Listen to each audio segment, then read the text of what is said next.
Hello, my name is Quan Lee. I work at Ergon Energy, and today I'm going to show you one of the substations at Canning Street.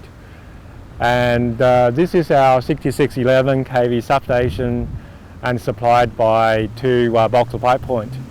And as you can see, there's one line coming in from the Vauxhall Pipe Point at Glenmore Road, and you can see there are three wires in the middle, and that's the three-phase conductors, and the one on the top, which is the overhead earth wire protection.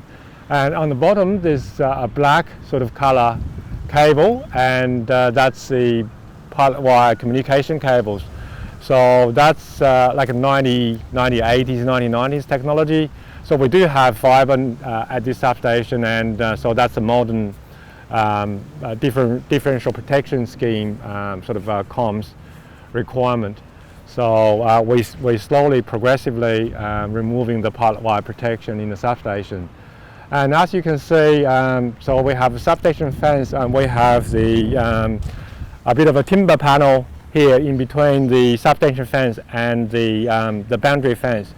So this is to remove the touch potential issue, because we have earth grid underneath the substation, but we don't have earth grid at the boundary fence. So the insulation panel has to be wide enough to make sure you can't hold with one hand on the substation fence and the other hand on the boundary fence.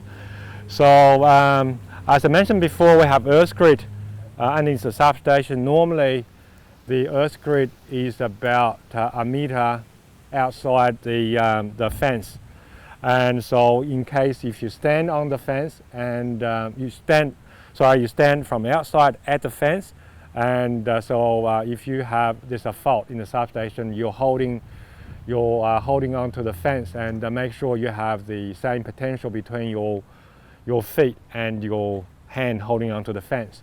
So also you can see we have the wires coming down connected to all the barbed wires, and all the way and even across the hinges and into the ground. That's the earth connection. So in order for the substation safety, and we have to earth all the metal inside the fence, metal structures and metal conductors or whatever, we have to earth everything.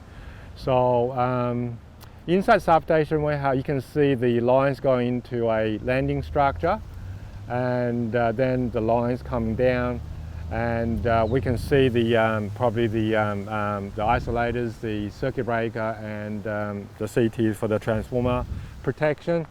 But on this side you can see one transformer. That's a 6611 kV transformer, as Steve has shown you in a different module, and so this is a 20 MVA transformer. And we also have here, which is the 11 kV cat banks, and as you know, when you have reactive load, and so you need capacitive supply to reduce your VAR consumption, reactive power consumption on your network. So we have the control building here. In the control building we have the 11 kV indoor switchgear. So that's all the 11 kV circuit breakers and CTs and protection panels, and we're going to see some real examples of protection panels in a different module. All right, let's have a look at all the equipment for the transformer protection. So as I mentioned earlier, the lines coming in, and this landing structure behind this tree, and then the conductor come down to the equipment and leading to the transformer.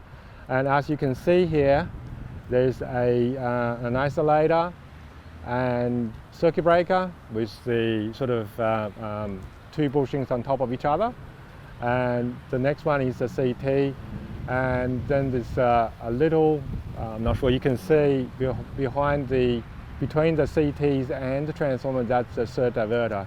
So these are the protection equipment required for the transformer, and then there'll be cabling between the outdoor equipment into the protection control panels inside the control building, and then the protection relay will operate the circuit breaker open and close and under fault conditions.